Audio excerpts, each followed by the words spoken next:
Bom dia a todos, bom dia, professores de linguagens. Nós estamos iniciando mais um ATPC. Hoje nós, excepcionalmente, estamos gravando esta reunião devido a uma convocação que alguns membros da área precisaram cumprir no encerramento. Então, como a gente não ia poder fazer parte da diretoria de ensino, e nós vamos dar início a esse ATPC. Vamos começar, então, com a nossa colega Estela. Bom dia, Estela. Você pode dar início para nós, então, ao ATPC? Olá, caros colegas, tudo bem?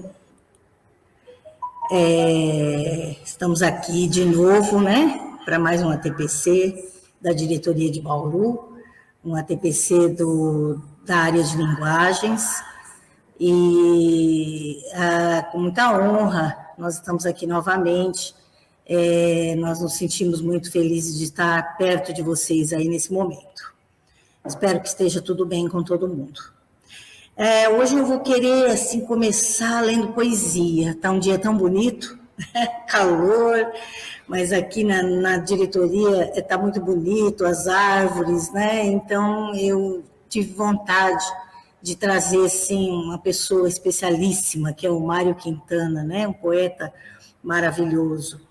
Mas antes, deixa eu apresentar a minha equipe, tá? A gente sempre apresenta pensando que talvez nós tenhamos professores novos assistindo ao nosso ATPC, então eu tenho aí as figurinhas, olha as imagens, a Sandra, PCNP de Língua Portuguesa, a Catarina, também PCNP de Língua Portuguesa, eu, PCNP de Língua Inglesa, a Lígia, de Educação Física, e o Pedro, PCNP de Arte.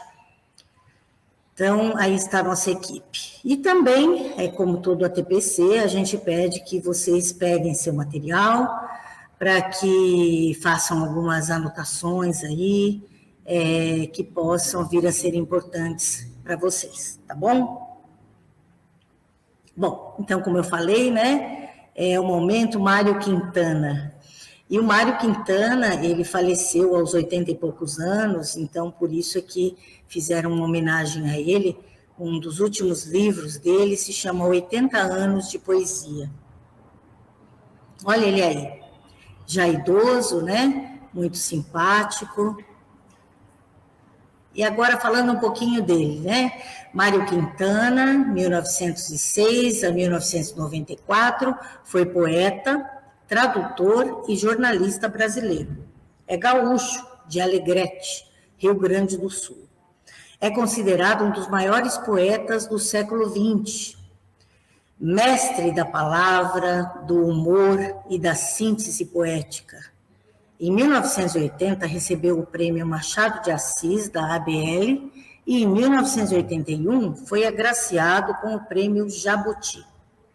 Trabalhou na Farmácia da Família como tradutor na redação do jornal O Estado do Rio Grande e na Livraria do Globo, onde trabalhou com Érico Veríssimo. Desde jovem morou em hotéis, essa história acho que todo mundo lembra, né?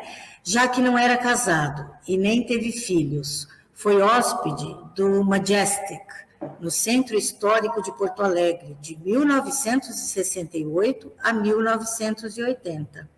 E por isso o hotel foi transformado no Centro Cultural Casa de Cultura Mário Quintana. Aqui nós já temos um poeminha do Mário, chama-se Da Perfeição da Vida. Por que prender a vida em conceitos e normas? O belo e o feio, o bom e o mal, dor e prazer, tudo, afinal, são formas e não degraus do ser.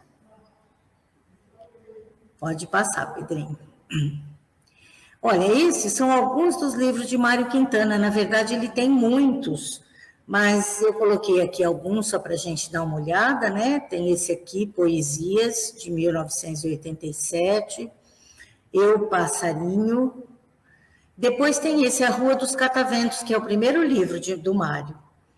Antologia Poética. Então, tem alguns aqui exemplares para a gente dar uma olhada. Mário Quintana estreou em livro em 1940, como eu falei, com A Rua dos Cataventos. Seu lirismo acontece à roda das coisas domésticas, do que é vizinho. Em toda sua obra, assistimos a essa espécie de aproximação com que está, de antemão, rente ao sujeito. Né? Ele falava das coisas do dia a dia ali. Alguns de seus textos são longos e se convertem em prosa poética, e outros não têm mais do que uma frase. Eu trouxe algumas poesias curtas do Mário Quintana, ele tem muitas. Olha essa aqui, pessoal, Epígrafe. As únicas coisas eternas são as nuvens. E tem essa aqui, olha, Prosódia. As folhas enchem de F as vogais do vento. E essa outra, Carreto. Amar é mudar a alma de casa. Bonitinho, né? Aqui na obra Espelho Mágico, em 1951, Quintana escreveu poesias curtas, entre elas, Das Utopias. Se as coisas são inatingíveis, ora, não é motivo para não querê-las. Que tristes os caminhos, se não fora a presença distante das estrelas. Frases de Mário Quintana. Por acaso me surpreendo no espelho. Quem é esse que me olha e é tão mais velho do que eu? Ah, que me importa? Eu sou ainda aquele mesmo menino teimoso de sempre.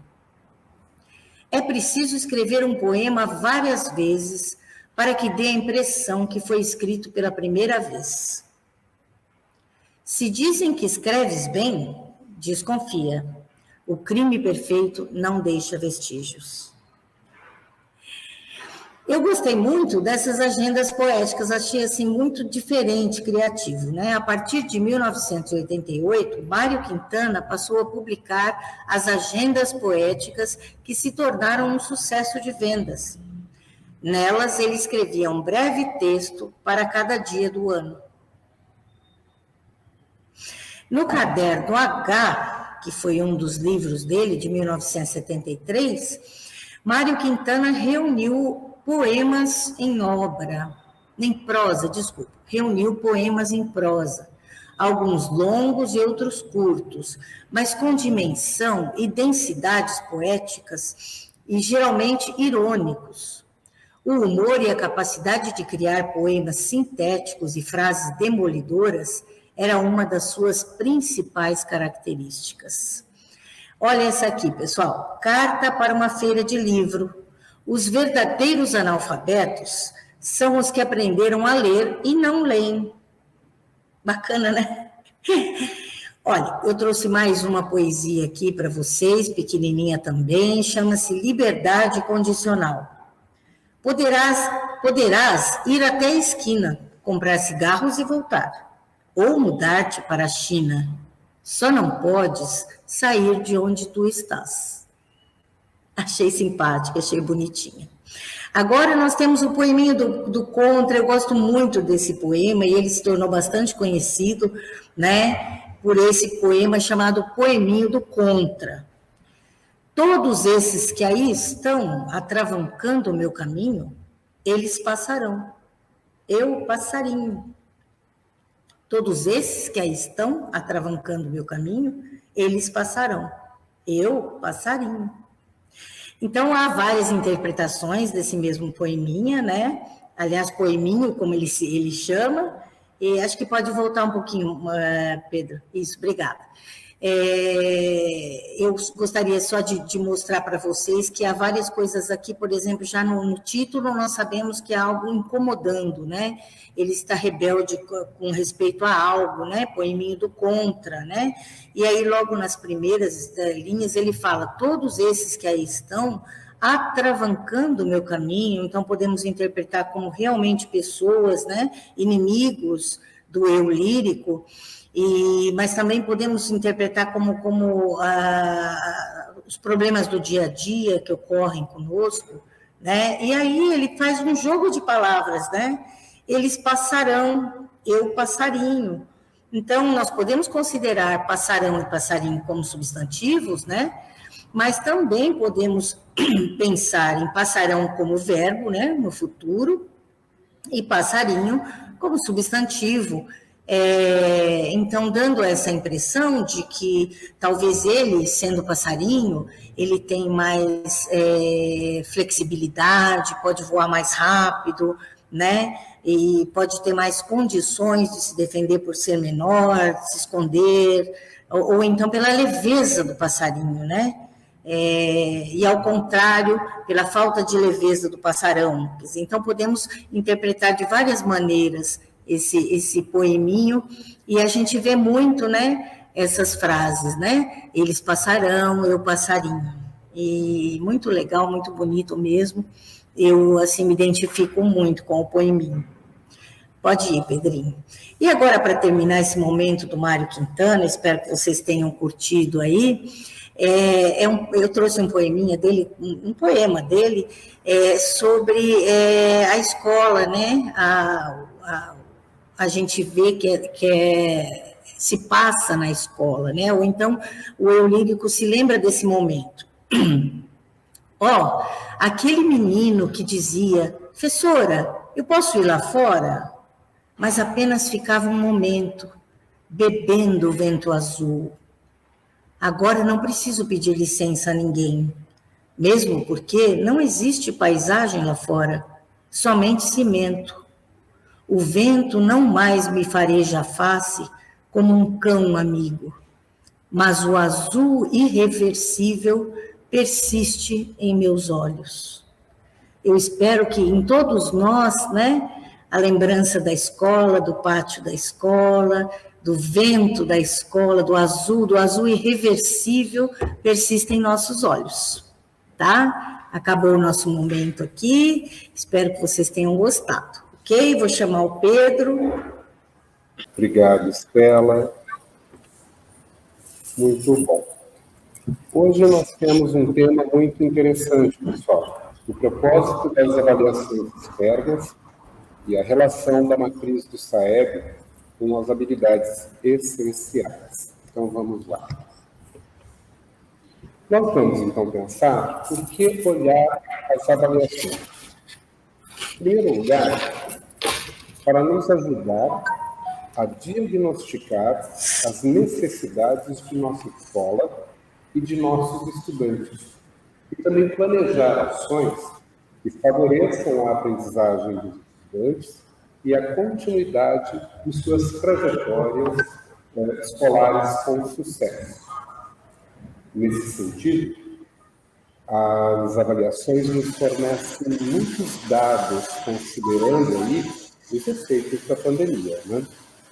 Dessa forma, a gente vai tentar analisar os resultados das avaliações, que isso é fundamental. E aí, sabemos que a pandemia impactou significativamente a aprendizagem dos nossos estudantes. Logicamente, aumentou o risco de muitos estudantes abandonarem a escola por N razões, né? E teve também muito problema emocional que a gente detectou nesse momento de pandemia. Esse impacto ainda é maior nos casos de estudantes. Muito bom. Continuamos perguntando por que olhar as avaliações. Neste contexto aí, a gente deve conjuntamente mobilizar todos os esforços para recuperar a aprendizagem dos nossos estudantes. Então, há um trabalho de estímulo, de motivação, de valorização daquilo que já se sabe, de perspicácia para perceber aquilo que eles ainda não sabem ou durante a pandemia abandonaram um pouco, para que a gente possa não deixar ninguém para trás. Esse é o nosso lema desde o começo da pandemia. Mas nós temos aí uma avaliação externa, o FAEB, que vai começar a acontecer daqui a pouquinho, né? E ela tem um conceito. É o conceito de avaliação externa. É um conceito, avaliação externa, então é uma avaliação em larga escala, tá? Ela é elaborada em forma de testes padronizados e organizada por aplicadores, geralmente externos à escola. Ela é aplicada a uma rede de ensino ou ainda a várias redes e oferece indicadores sobre o desempenho dos estudantes em níveis de proficiência. Nós não vamos aqui nos debater sobre o método de avaliação, nós temos o método de resposta ao item, o MMR, mas, por hora, a gente está só informando sobre a avaliação externa, nós não vamos agora entrar numa formação sobre os seus métodos. Isso pode ser até assunto para uma outra reunião. Então, para que a gente possa continuar e não se alongar muito dentro deste aspecto, nós só vamos dizer que as esferas da avaliação externa em larga escala, nós temos aí 3 tipos. Tá? Nós temos uma avaliação internacional, que se chama PISA, uma nacional, que se chama SAEB, e uma estadual, o Estado de São Paulo, que se chama FARESP. Já há algum tempo, tanto o SAEB quanto o FARESP igualaram as suas réguas em níveis de proficiência. Então, o SARESP tem a mesma régua que o SAEB para medir níveis de proficiência, ou seja, a capacidade que os alunos têm para resolver determinados problemas. Tá ok? E qual que é o objetivo do SAEB? O SAEB está aí para diagnosticar a qualidade da educação oferecida pelas escolas e as redes de ensino em todo o Brasil. O resultado dessa avaliação contribui para a elaboração, o monitoramento e o aprimoramento das políticas educacionais com base em evidências. Evidente que a gente não vai dizer assim, olha, eu acho que aquele grupo de alunos sabe isso ou não sabe aquilo. Não, a gente tem um aspecto, um índice científico, muito bem elaborado, e quando muito bem aplicado, ele acaba nos dando bons indicadores. Os indicadores dependem, logicamente, de uma boa pesquisa, de uma boa metodologia de pesquisa. E essa metodologia de pesquisa depende de como ela é aplicada. Então, a avaliação externa do SAEB, quando bem aplicada, nos dá alguns indicadores muito bem precisos sobre os níveis de proficiência dos nossos alunos. E eu acho que é aqui que a gente está dando assim, maior ênfase, na aplicação e na importância que essa avaliação pode nos dar em termos de indicadores. Tá ok? Muito bom. Logicamente, ela tem uma portaria que a regulamenta, 250, de 5 de julho de 2021. Estabelece as diretrizes de realização do sistema de avaliação da educação básica no ano de 2021. Então, para quem quiser ver, tem um link aqui embaixo. Né? E a gente gostaria de dizer que a aplicação do SAEB, agora em 2021, vai de 8 de novembro a 10 de dezembro. Tá ok? Então, quem quiser, tem um link aqui embaixo para mais informação. Gostaríamos de dizer também que a aplicação ela será censitária nos anos sérios avaliados. 5º ano de ensino fundamental, 9º ano de ensino fundamental e 3ª série de ensino médio. Significa censitária. Todos eles irão fazer 5º ano, 9º ano e 3ª série de ensino médio. E nos componentes, língua portuguesa e matemática. Então, quem faz o SAEB, 5º ano, 9º ano e 3ª série de ensino médio. Tá bom? Língua portuguesa e matemática. Por amostra, ou seja, são sorteados, são pinceladas algumas turmas de algumas escolas, nós temos aí o 2º ano do ensino fundamental e o 9º ano do ensino fundamental, e os componentes avaliados no 2º ano é língua portuguesa e matemática. Os componentes avaliados no 9º ano, por amostra, ciências da natureza e ciências humanas. Tá ok? As habilidades dentro das matrizes. Então, vamos falar um pouquinho disso. Bom, todo mundo sabe que nós temos um currículo paulista. Tá? O currículo paulista, logicamente, ele está fundamentado na Base Comum Curricular, a BNCC. Porém, você não faz uma avaliação se você não tiver uma matriz de referência. Cuidado para não confundir matriz de referência com o currículo paulista. Então, o currículo paulista é uma coisa, a matriz é um recorte do currículo paulista. No caso aí, a matriz de referência do SAEB, ela é um recorte ali das habilidades essenciais da BNCC.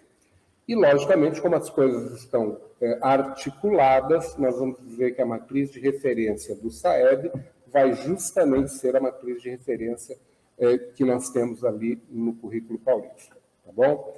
E o que é a matriz de referência?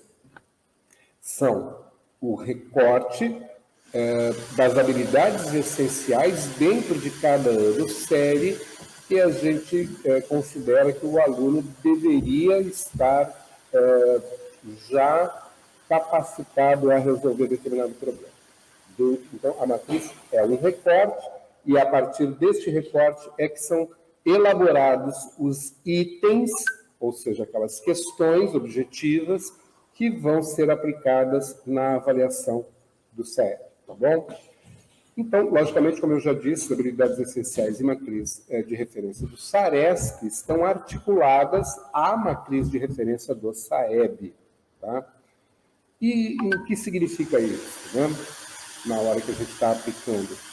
Significa que a gente vai apoiar os estudantes no desenvolvimento dessas habilidades essenciais. Isso é que a avaliação externa irá refletir se as habilidades essenciais para aquele ano série estão desenvolvidas a contento e, se não, o que é necessário para que a gente possa fazer um planejamento de recuperação ou até de aprofundamento. Muito bom. Agora eu vou convidar a minha colega Sandra e a gente começa com esta pergunta aí. Bom dia, pessoal. Tudo bem com vocês? Sempre bom estar aqui. A TPC é sempre um momento de formação, não é? E nós procuramos, todas as vezes que entramos em cena, trazer para vocês, né, assuntos que são relevantes, e um deles que será bastante relevante daqui a pouco é a questão da avaliação do SAEB. Então, dentro desse contexto, é muito bom perguntar: por que fazer uso do resultado do SAEB 2019 para impulsionar as aprendizagens no contexto de 2021? Então, vamos lá, pode passar. Isso. Para começar a responder essa pergunta, então a gente tem que pensar numa outra questão, que é essa que intitula essa tela. O que é uma intervenção pedagógica sistêmica? Ora, se eu estou falando que eu preciso pegar, né, conhecer os resultados de 2019 e alavancar os de 2021, eu vou ter que pensar num plano, né, num planejamento eficaz que dê conta desse passo que é bastante significativo, né? Então, essa tela considero bastante importante, né? Porque ela traz o quê? Ao centro aí do círculo, a questão da aprendizagem dos alunos, né? Que também é o centro de todas as legislações, de todas as resoluções, né? A própria LDB de 1996 já traz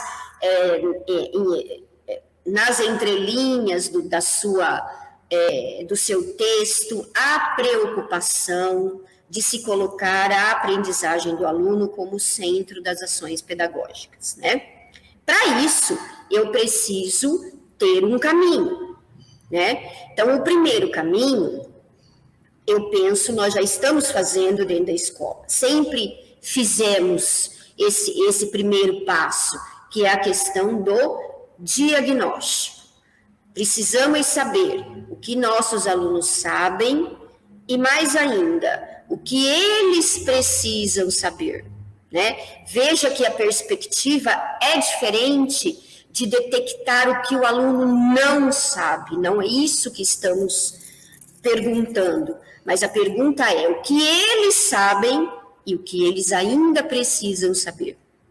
Na mesma direção, é preciso também que a coordenação pedagógica, a gestão, discuta aí nos seus momentos de ATPC o que sabem os nossos professores, não é? O que sabem os nossos gestores, o que sabem os técnicos que trabalham com essas avaliações, o que sabemos sobre o que eles sabem, o que nós que estamos na escola sabemos que eles sabem e o que eles precisam saber também. Então, aí é um diagnóstico de mão dupla, né? Tanto daqueles que se considera o objeto da aprendizagem, como aqueles que vão trabalhar para que essa aprendizagem efetivamente aconteça. E para isso, né, existe uma coisa que se chama intervenção pedagógica, né? Que ali para baixo da tela, a intervenção pedagógica se constitui no quê? Em ações didáticas com o aluno, né? Também nas formações da escola, eu preciso ter ações didáticas com o professor, né? A diretoria de ensino, né? A própria secretaria, com o gestor e todos nós com a comunidade, né? É muito importante que a comunidade entenda, né, todo o caminho pedagógico que a escola tem trilhado e precisa trilhar, ok? E isso se efetiva de que maneira, né? Quando eu realmente desenho uma ação, uma intervenção pedagógica. Quando eu planejo, né, e veja que esse planejamento, o professor não tem que fazer sozinho, mas essas ações devem ser articuladas entre os seus pares, né, dentro da escola, entre as instâncias da secretaria, né, e principalmente chegar à sala de aula. É o mais importante. Pode passar. E a próxima tela nos ajuda a pensar nisso, né? Ou repensar, né? Então, como fazer uso, então, dos resultados de 2019 para alavancar 2021, né? Então, algumas coisas eu preciso compreender. Primeiro, que é preciso ter um propósito. Novamente, esse propósito se refere à minha intencionalidade pedagógica. A gente fala tanto disso, mas o que é ter uma intencionalidade pedagógica? É eu saber o que eu vou ensinar, qual é o meu objeto de ensino, para que eu vou ensinar, qual é a função dele na sociedade, na vida do aluno, né? Então, aí eu estou pensando na contextualização desse objeto e como eu vou ensinar, não é? Então, que estratégias eu vou lançar mão, né? Que metodologias ativas eu posso usar, enfim, não é? Tudo que a gente tem aí discutido de uma maneira bem mais efetiva entre 2020 e 2021. Essa intenção pedagógica, ela fica muito clara no plano de aula do professor, não é? Por isso que esse instrumento é bastante importante, né? Porque é através dele que eu visualizo essa intenção e também, em termos de documento, é aquele que vai evidenciar, junto com a avaliação, que eu garanti o direito à aprendizagem daquele estudante. Aí a gente chega na evidência, né? A evidência, ele coloca aqui como as próprias avaliações que eu proponho para os meus alunos, né? Essa avaliação, ela conversa com a minha prática, ela conversa com a minha intenção pedagógica. O que eu planejei está se refletindo na minha avaliação, né? Esses dados, os dados que a avaliação vai mostrar para mim enquanto docente, eles vão mostrar realmente aquilo que eu preciso saber, né? Essa avaliação, ela vai refletir a minha intenção, vai refletir se eu conseguir garantir a aprendizagem daquele aluno. São questões que eu preciso fazer quando eu estou elaborando essa avaliação, né? Ter essa conversa, esses instrumentos, né?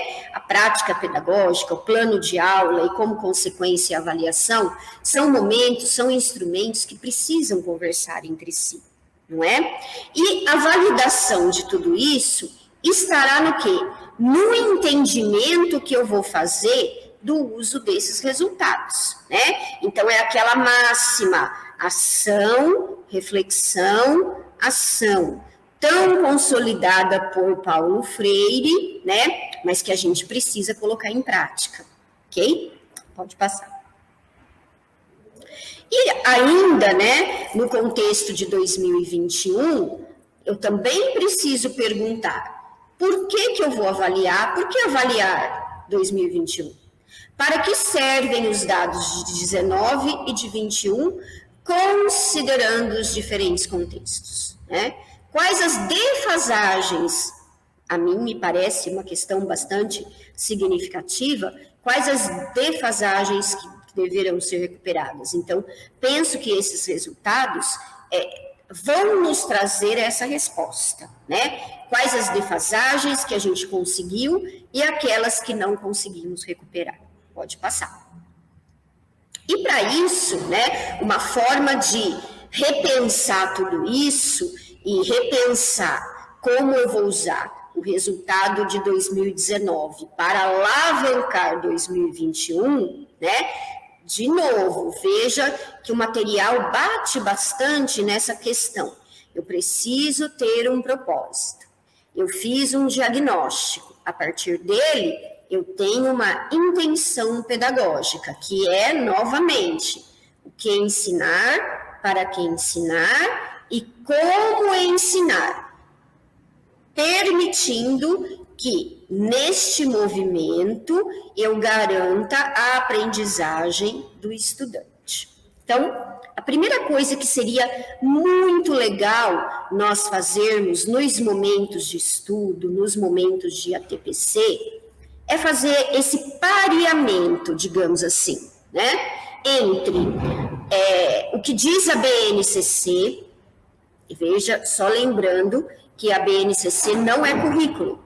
A BNCC é um documento normativo de caráter federal. E qual a importância dela? Ela trouxe o norte para a elaboração dos currículos dos estados e também dos sistemas de ensino, tá? Então, por isso que logo abaixo aí, a gente tem o currículo paulista. E temos depois a matriz de referência. Qual matriz? Se eu estou falando do SAEB, eu preciso conhecer a matriz de referência do SAEB, né? Que é aquela matriz de uma avaliação de larga escala, que vai atingir toda a federação, todos os estados da federação.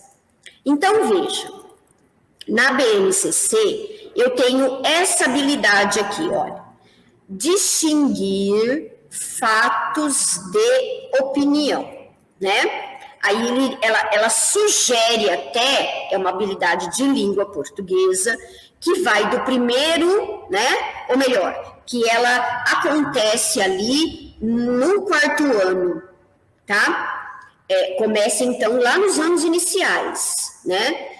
A sugestão, que gêneros discursivos eu posso explorar essa habilidade, né? Aqueles de caráter informativo, jornalístico, publicitário, etc., né? Aqueles textos que me permitem, né, diferenciar, então, o que é fato de opinião. Isso foi proposto, está colocado na BNCC, começa nos anos iniciais. Quando chega no currículo paulista, que nasce da BNCC, nós temos essa habilidade, olha, ensino fundamental 8, 9, significa que ela acontece do 8º ao 9º ano, né? LP3, porque é a habilidade 3 de língua portuguesa. O que ela diz? Analisar textos de opinião, né? Aonde que o currículo, quais gêneros o currículo trabalha? Artigo de opinião, editoriais, cartas de leitor, comentários, posts de blog, de redes sociais, né? Charge, meme, GIFT. Nós sabemos que a BNCC trouxe muito do digital para o currículo de língua portuguesa. Por isso, a presença desses gêneros aí no currículo paulista, né? Mas que mais, além de analisar? Posicionar-se de forma crítica e fundamentada, ética e respeitosa, frente a esses fatos e opiniões que são apresentados nesses gêneros discursivos, né? Então, eu percebo que há uma conversa entre o que diz a BNCC e o que diz o currículo paulista.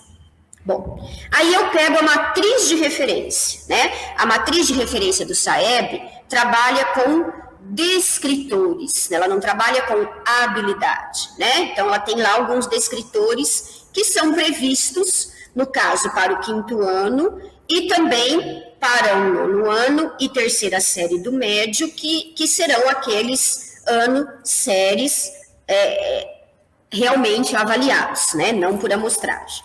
Nessa matriz, ela diz assim: distinguir um fato de opinião relativa a esse fato, no 5º ano.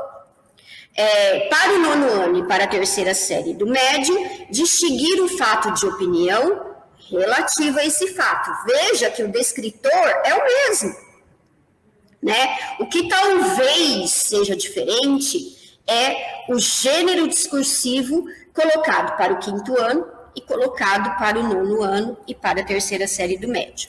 Mas aqui o que está em jogo, que eu acho que é um bom exercício que devemos fazer, pensar que eu posso parear a BNCC, o currículo paulista e a matriz de referência do SAEB, né? Se eu combinar esses 3 momentos, eu vou ver que aquilo que eu estou ensinando, por exemplo, o objeto de ensino, distinguir fato de opinião, na verdade é algo que a gente já vem fazendo, que a gente já trabalha no 5º ano, assim como no 9º ano, assim como na 3ª série do médio, ok? Pode passar, Estela.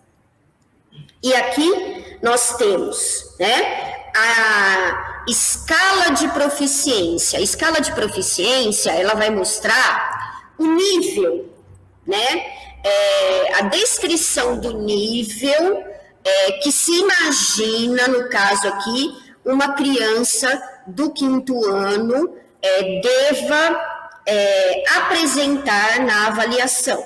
Então, você pode ver que nessa escala temos uma flechinha vermelha que, ó como ela amarra no que eu falei, num gênero, diferenciar opinião de fato em reportagem, não é? Então, aqui já está claro para o professor o quanto eu preciso, não é?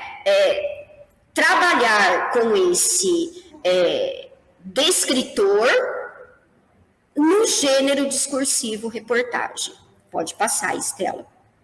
E a mesma coisa vai acontecer se eu consultar a escala de proficiência do 9º ano. Do 9º ano, esse é um descritor que me leva ao nível 8, né? Quer dizer, é um desempenho maior ou igual a 375 dentro daquela escala de avaliação que a gente sabe que é a escala TRI, né? É a teoria de resposta ao item.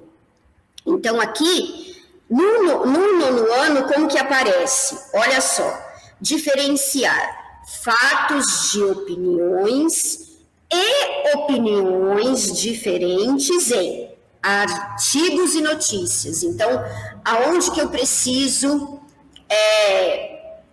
colocar a minha intencionalidade pedagógica para o 9º ano, nas questões que se referem à opinião, dentro dos artigos de opinião e também dentro das notícias, ok? Pode passar, Estela. E tenho aqui a matriz de proficiência na terceira série do ensino médio. Veja que ela já é nível 4, tá? No nível, no nono ano é nível 5, nível 4 no médio, quer dizer, é preciso, espera-se que o aluno consiga ter um desempenho aí entre igual a 300 e menor que 325, e lá aparece diferenciar fato de opinião em contos, artigos e reportagens. E aqui embaixo tem a escala do 5º ano. Veja que aí na terceira série do médio, o que a avaliação vai promover, né? O mesmo do 5º ano, não é? Porque trabalha aí, no caso, com a reportagem, não é? Um pouco do nono ano, que no caso é o artigo de opinião, e já me traz o quê? Um outro gênero discursivo do campo artístico literário, que é o conto, né?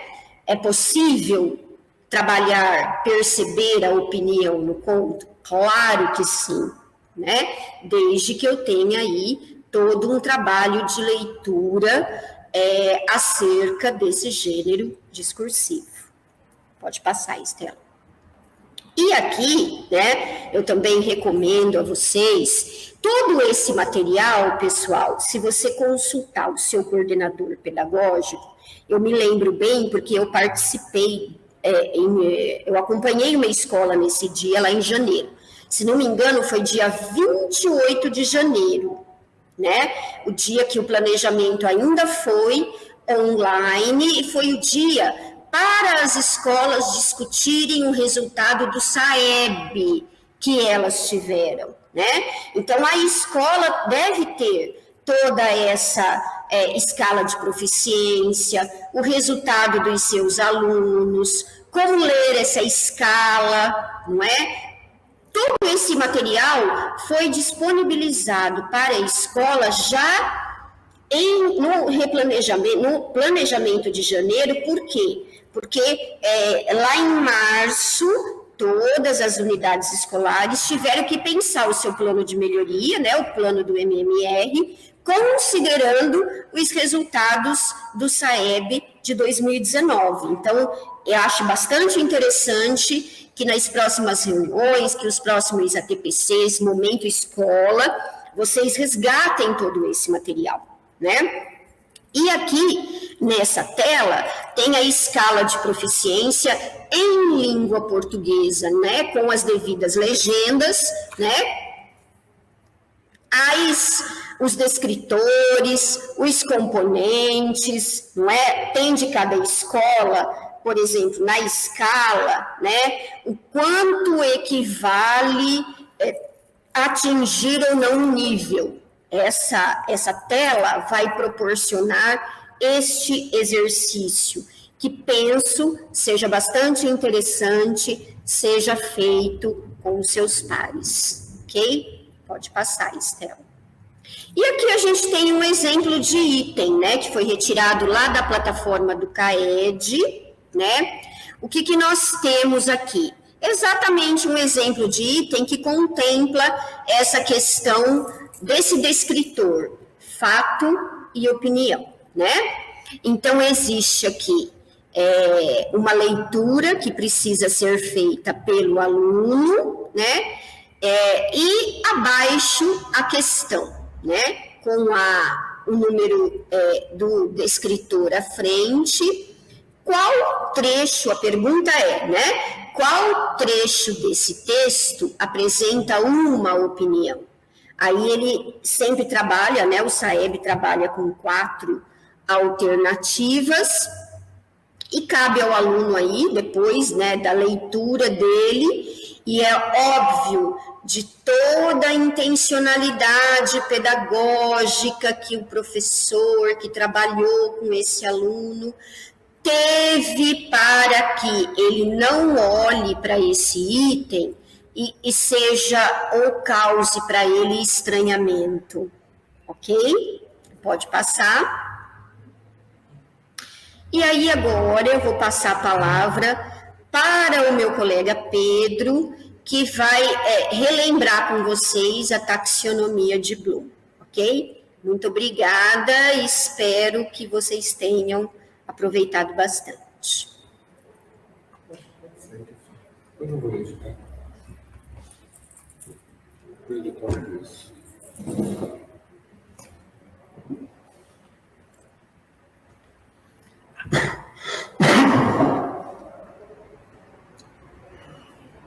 Muito bem, retornamos então, pessoal, agora para falar um pouquinho sobre a taxonomia de Bloom revisada, né? Então, muito se tem falado sobre taxonomia de Bloom, ela é praticamente uma hierarquia tradicional até dos processos de raciocínio. E por que a gente fala tanto de taxonomia de Bloom? Porque a um determinado momento ela foi revisada e o INEP, que é o instituto que elabora essas avaliações em larga escala para a federação, ela adotou, tanto é que a BNCC também adota, a taxonomia de Bloom revisada. Então, por isso que se tem falado tanto sobre a taxonomia de Bloom, várias lives, alguns livros foram editados e muita gente tem comentado sobre ela. Então, nós vamos falar um pouquinho sobre ela nessa oportunidade, tá bom? Então, a gente chamou assim, taxonomia de Bloom revisada, um novo olhar sobre uma velha corrente. Bom, em 1956, Benjamin Bloom, liderando aí uma comissão interdisciplinar de educadores, escreveu a taxonomia dos objetivos educacionais. Taxonomia, pessoal, nada mais é do que uma classificação, e neste caso, dos objetivos dos processos educacionais, né? E é a partir dela que a gente pode verificar quais os níveis requeridos do estudante em cada etapa de aprendizagem. Ok? Então, taxonomia nada mais é do que uma classificação. Vamos dar uma olhadinha nisso mais de perto. Por favor, Estela. Muito obrigado. Na taxonomia de Bloom, aquela editada em 1956, a equipe determinou 3 domínios. O domínio cognitivo, o domínio afetivo e o domínio psicomotor. Muito bom. Vamos ver alguma coisa sobre isso. Pode passar. No domínio cognitivo, é aquele de caráter intelectual, predominantemente aquilo que a gente trabalha nas escolas, nas academias, na escola em geral, tá? Você tem aí um domínio cognitivo. No domínio afetivo, aí a gente já está falando sobre a sensibilização, a gradação de valores vitais e sociais. E tem depois o domínio psicomotor, que são aquelas habilidades que são adquiridas para a execução de tarefas. Mais ou menos é isso que a taxonomia tentou dividir. Como é que o aluno é capaz de ir adquirindo domínios nesses campos, como é que praticamente o modo de pensar vai evoluindo. E aí, a taxonomia de Bloom anterior, a tradicional, pensou nos domínios cognitivos, tá? E a revisada já tem uma outra abrangência. Bom, cada um destes domínios, ele possui níveis de aprendizagens diferenciados. Hoje, nós vamos nos reportar ao domínio do cognitivo, com o intuito até de observar a revisão do trabalho de Bloom, que foi feita em 1956 e foi revisada por uma equipe liderada por Anderson em 1999. Ok? Podemos seguir? Então, na original, na taxonomia dos objetivos educacionais tradicional, nós temos aí uma pirâmide com 6 níveis. Então, você tem o nível do conhecimento, o nível da compreensão, o nível da aplicação, o nível da análise, da síntese e da avaliação. Digamos que, quando a equipe do Bloom estabeleceu essa taxonomia, nós íamos do mais difícil, aliás, do mais normal, do mais fácil, até o mais difícil. Então, o aluno ia primeiro conhecendo, depois ele compreende o objeto, depois ele aplica, analisa, faz a síntese e a avaliação. Então, são 6 níveis que depois foram revisados. Vamos dar uma olhadinha nisso. No primeiro nível, que é o nível do conhecimento, lá na taxonomia tradicional, digamos que você está associado, aliás, este nível está associado à lembrança de um conteúdo.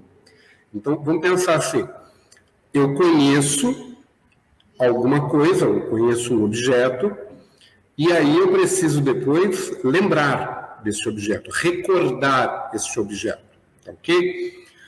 Mas, num segundo nível, a partir do momento que eu conheço, eu vou compreender este objeto. Então, esse segundo nível está associado à interpretação e à tradução do conhecimento em outras linguagens. Então, percebe que você tem um primeiro nível, na taxonomia tradicional, você tem um primeiro nível, que é o conhecimento, que eu passo a conhecer e vou recordar.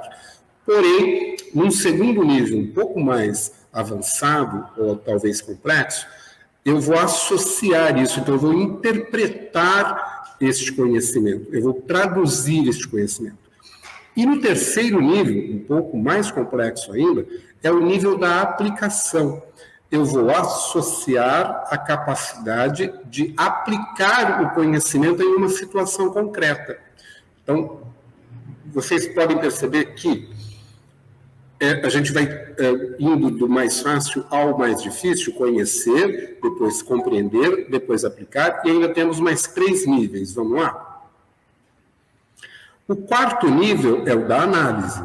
Ele é associado à capacidade de eu separar os elementos dos objetos e olhar as situações ou os acontecimentos em partes, relacionando essas partes entre si ou com outras. Então, veja bem, eu conheço, eu compreendo, ok? E eu estou agora analisando isso, quer dizer, eu sou capaz de separar os elementos e olhar para esses elementos fazendo associações entre as partes ou com outras partes quaisquer.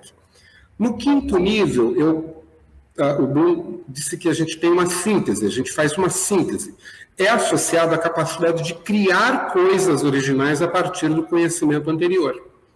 Então, veja bem, eu vou lá, eu conheço, né? Eu compreendo, aí vem o quarto nível, eu analiso, aí eu faço a síntese.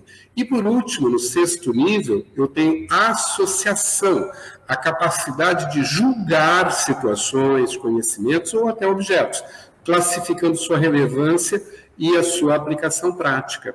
Então, percebe que eu tenho aí 6 níveis que vão dos mais fáceis ao mais difícil. Isso é que o Bloom, a equipe do Bloom estabeleceu como uma classificação dos objetivos educacionais. É isso que, dentro de uma avaliação, a gente vê em cada nível que o aluno está, onde é que ele poderia estar. Ele está no nível do conhecimento, ele está no nível da compreensão, onde é que ele está. Tá bom? É mais ou menos assim que se elabora. Aliás, dentro da sala de aula, é uma relação muito importante que o professor pode fazer dentro dos níveis que a sua turma encontra ou o seu aluno encontra. Vamos seguir um pouquinho mais? Está aí, então, uma tabela que vai fazer com que a gente entenda um pouquinho melhor quais são as capacitações em cada nível, a definição e até as palavras-chave. Às vezes elas são utilizadas, essas palavras-chave, são utilizadas nos itens, né, nas questões que vêm de uma avaliação.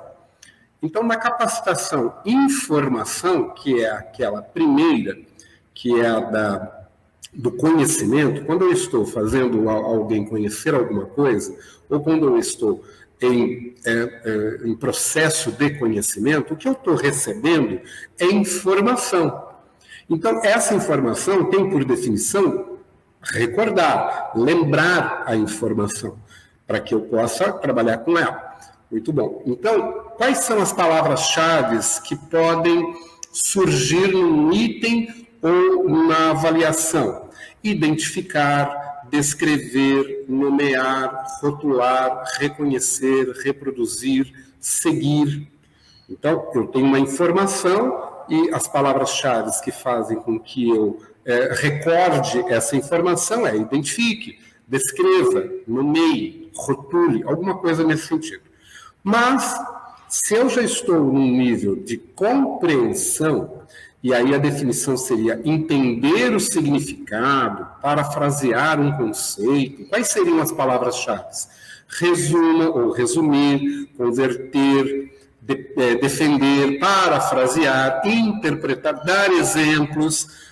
Isso prova que eu estou compreendendo, não estou só lembrando da informação, mas eu estou a nível de compreensão da informação. O terceiro nível é o da aplicação. Qual a definição de uma aplicação? É usar a informação ou o conceito em uma nova situação. E aí, quais seriam as palavras-chave? Criar, fazer, construir, modelar, prever, preparar. Percebe que quando eu utilizo essas palavras-chave, eu estou solicitando do aluno o nível de aplicação.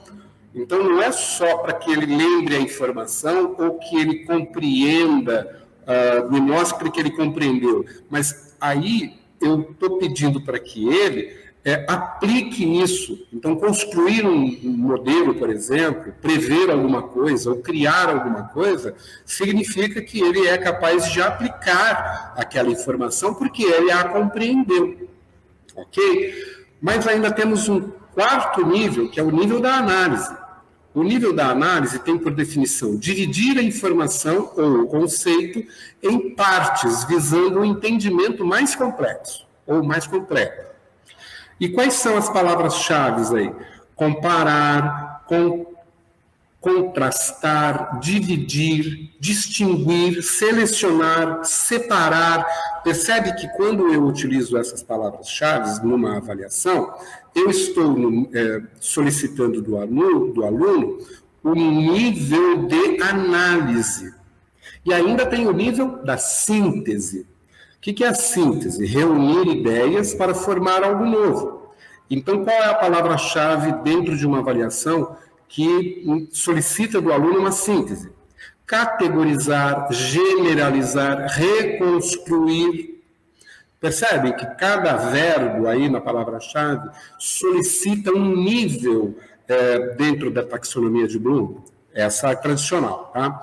E ainda o último, que é a avaliação. A avaliação é quando a pessoa tem a informação, compreendeu a informação, sabe aplicá-la, já fez uma análise, uma síntese, ele é capaz de julgar outros trabalhos, ele vai dar valor a outros trabalhos. É praticamente o trabalho de um professor. O professor, ele já está no nível de avaliação.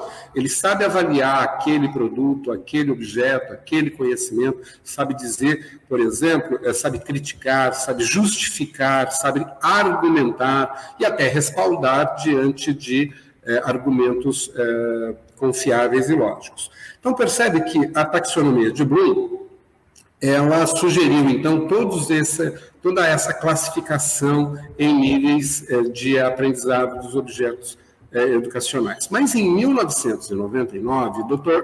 Laurie Anderson, um antigo aluno de Bloom, inclusive, e alguns colegas publicaram uma versão atualizada da taxonomia de Bloom, que considera uma gama maior, porque, afinal de contas, os tempos mudaram.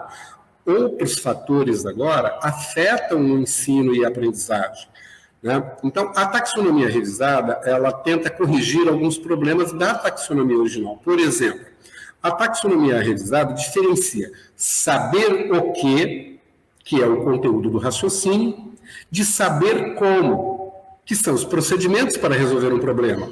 Então, repara que essa taxonomia revisada, ela inclusive foi objeto de estudo desde o currículo do currículo da Secretaria de Educação do Estado de São Paulo, lá em 2008.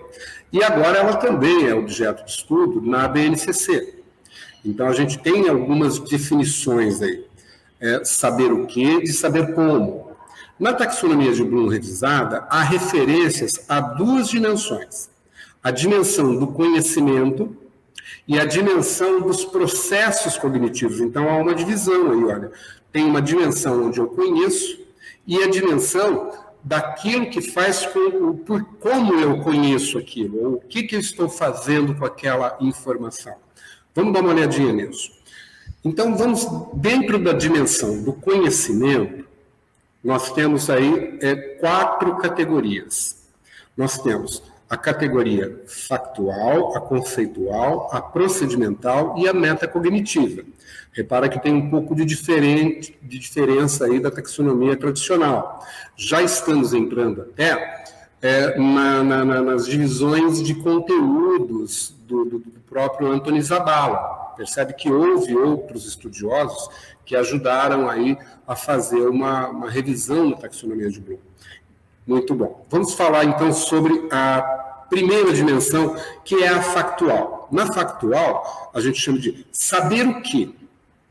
Então, aí, nesta fase, o conhecimento factual, ele inclui elementos isolados da informação, como definições de vocabulário e conhecimentos de detalhes específicos. Na segunda, que é a conceitual, o conhecimento conceitual consiste em sistemas de informação, como classificações e categorias.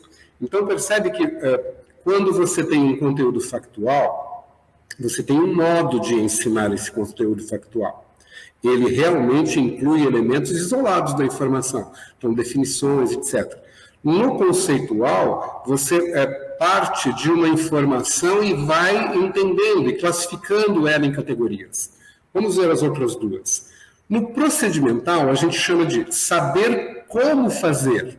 O conhecimento procedimental inclui algoritmos, heurística, o método empírico, técnicas, métodos, bem como o conhecimento sobre quando usar esses procedimentos. Então, quando eu tenho uma técnica, eu acabo, justamente naquela parte lá que a taxonomia de Bloom falava da aplicação, eu tenho que aprender uma técnica, um procedimento, porque senão eu não consigo aplicar também.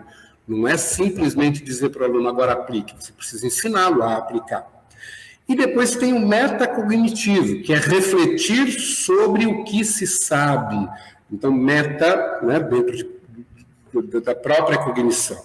O conhecimento metacognitivo, ele se refere ao conhecimento dos processos cognitivos e das informações sobre como manipular estes processos de forma eficaz. Então, eu não posso ter só a técnica, mas eu preciso saber se eu aplicar dessa forma, que resultado vai dar, se deu tal resultado, por que deu, e eu posso, modificando o processo, conseguir outros resultados. Percebe que eu reflito sobre o que eu estou fazendo. Então, veja bem, a taxonomia de Bloom foi revisada nesse sentido. Vamos continuar conversando sobre isso. Na dimensão, então, como eu falei que nós temos duas dimensões, a do conhecimento do processo cognitivo, na dimensão do processo cognitivo, da taxonomia de Bloom revisada, como na versão original, ela também possui 6 capacitações, aqueles níveis da pirâmide. Tá?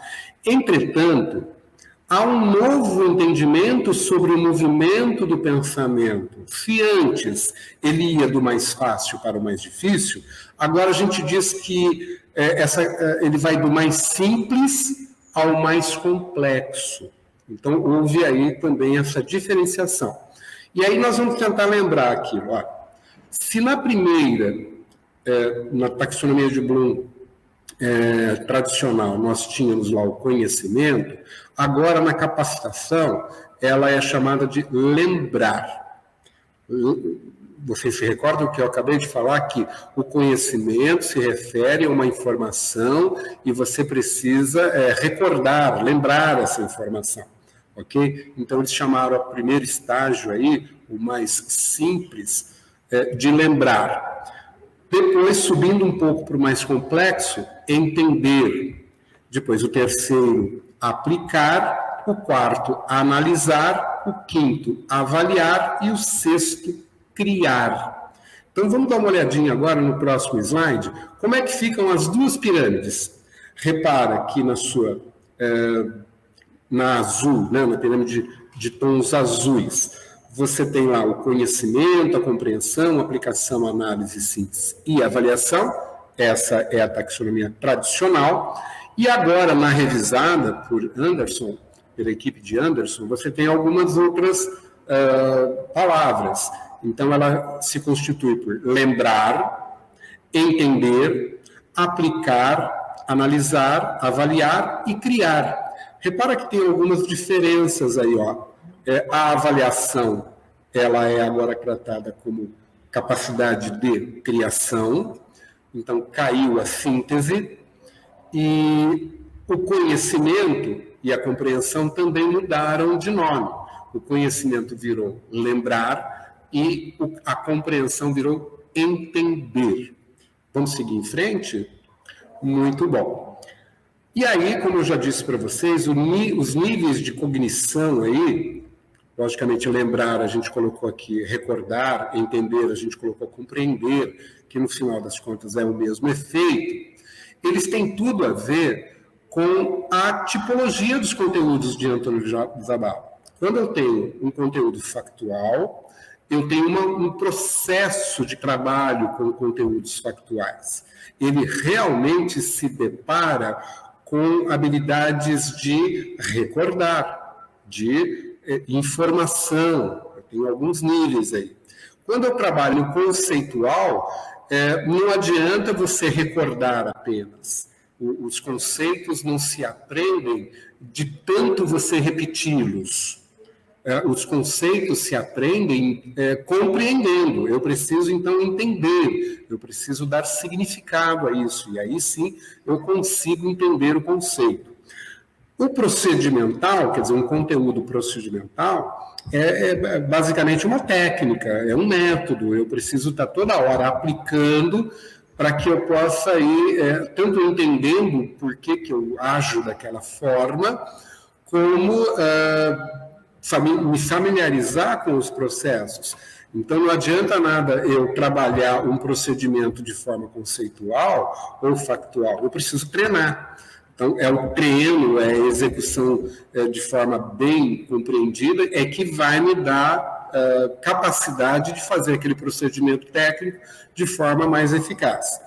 E na atitudinal, no conteúdo atitudinal, Zabala vai dizer para a gente que a gente tem que começar a pensar como é que eu me deparo com o conhecimento. Quer dizer, eu quero fazer aquilo porque eu entendi aquilo, porque aquela informação é importante. Então, há uma postura do estudante e do professor, ou do sujeito, em relação ao conhecimento. Então, é essa a nossa analogia de hoje. Vamos seguir para a próxima. Então, só para a gente terminar, então, essa taxonomia de Bloom revisada. Segundo essa taxonomia revisada, cada nível de conhecimento pode corresponder a um nível de processo cognitivo.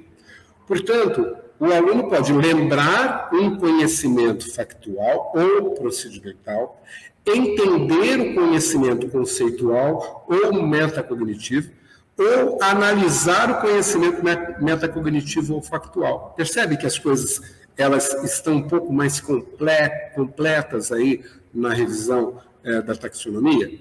É isso que a gente queria passar hoje para vocês, para que a gente possa entender melhor os itens das avaliações e até para fazermos as nossas próprias avaliações decorrente dos níveis de aprendizagem dos nossos alunos, tá? Eu acho que temos mais um slide, por favor. Muito bom. Dessa forma, aí, o ensino ele se torna um pouco mais significativo e proporciona aos alunos o conhecimento e os processos cognitivos necessários na solução de problemas. Porque o que a gente quer, na realidade, é que esse aluno conheça a informação, mas que ele também solucione problemas diante com este conhecimento.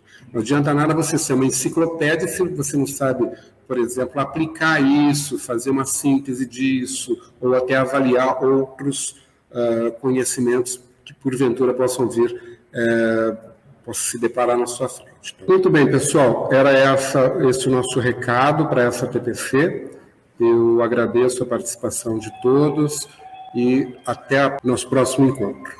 Estelinha quer dizer alguma coisa, meu bem? Um abraço a todos, espero que vocês tenham gostado de tudo que a gente trouxe hoje.